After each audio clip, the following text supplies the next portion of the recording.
Hallet and Davis. Piano manufacturing started in Boston, Massachusetts in 1843.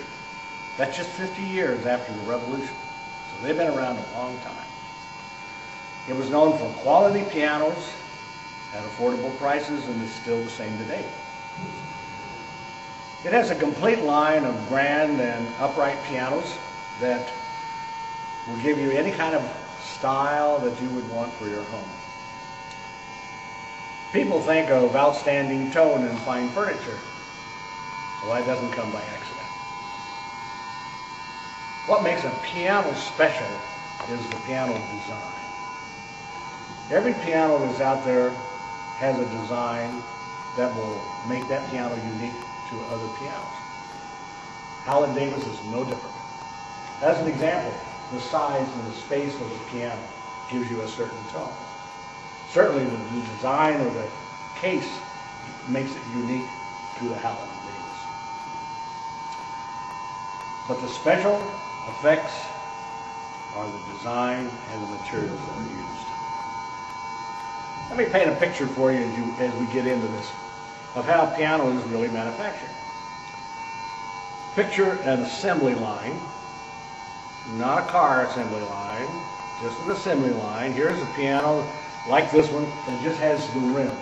Nothing inside, nothing in the front. And it's being pushed down this assembly line. Now somebody gives that piano a name and a number. Let's say that this piano is number 15. So that means the key cover, the music rack, the key slip, the cheek block, the lid is number 15. Now bear in mind that this rim, which is a 6'1" on this particular piano that we have, is only unique to this particular piano. Therefore, the soundboard has to be made special for this piano. The music rack has to be made special for this piano to make it fit. Unlike other things today where the computer says here it is and here's the way it's going to turn out, we are still manufacturing pianos by hand and uniqueness of the individual. That works out very well. The heart of the piano is the hammers. We talk about tone of a piano, and Hallet Davis is known for its tone, quality of sound. Well, that doesn't come by accident. As an example, the hammers, of course, there are 88 because there's 88 notes, are made of German felt. Now this is a difficult process. Picture a great big tumbler with needles sticking out of it.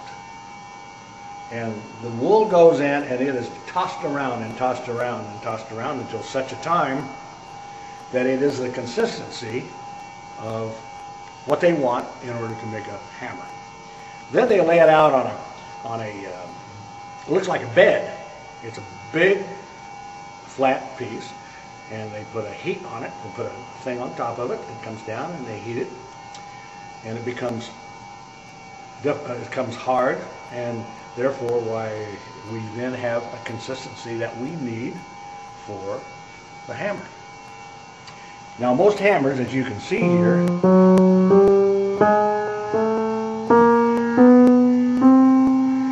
they're usually wrapped around mahogany wood. And when they wrap them around, they glue them. Hallet Davis goes one step further.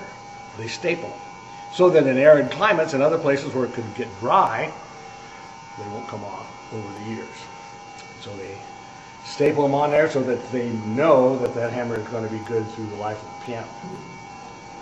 Now, if we didn't get the right consistency with the felts, then as we would run a scale, one hammer would be loud and one would be soft. They need to be all the same. And in most Hallet Davis, that's what we have. As I mentioned before, parts of the piano are unique to this particular piano.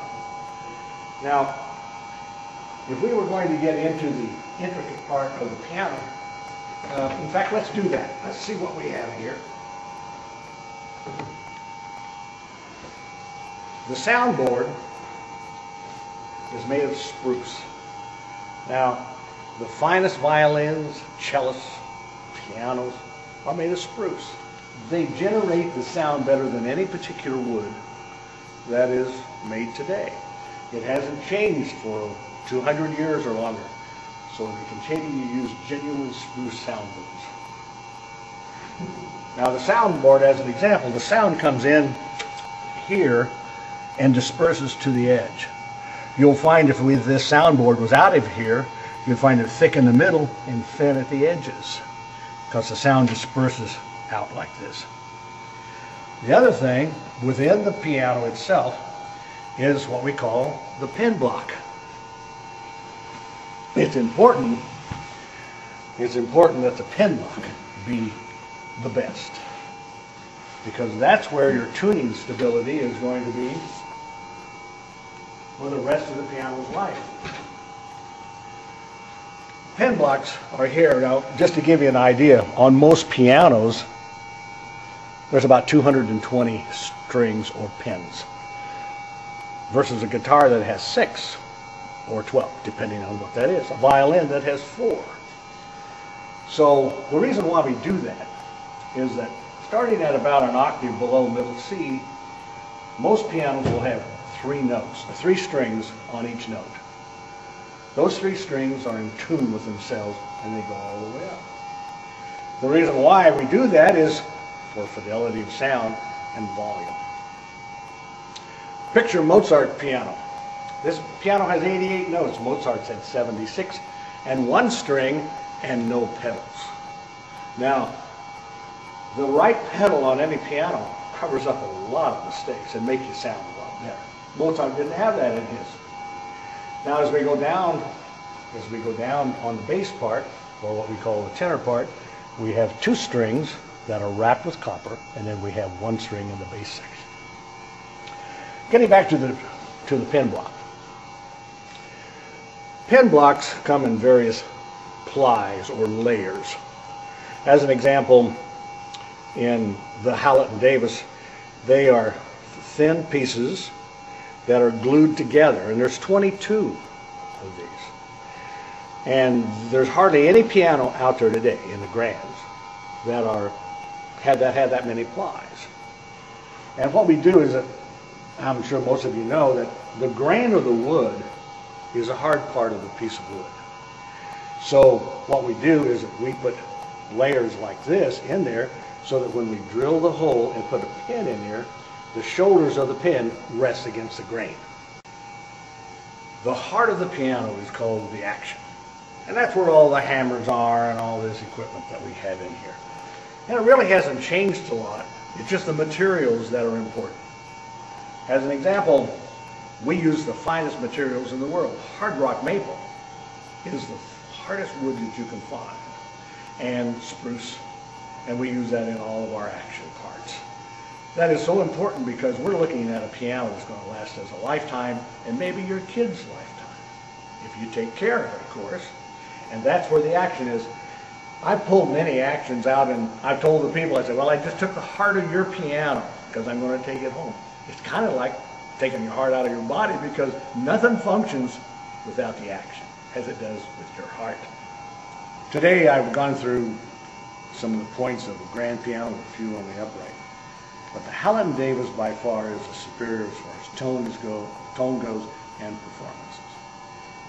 Take a look around. Take a look at a Hallet and Davis and see if that isn't the piano that you should have for your home.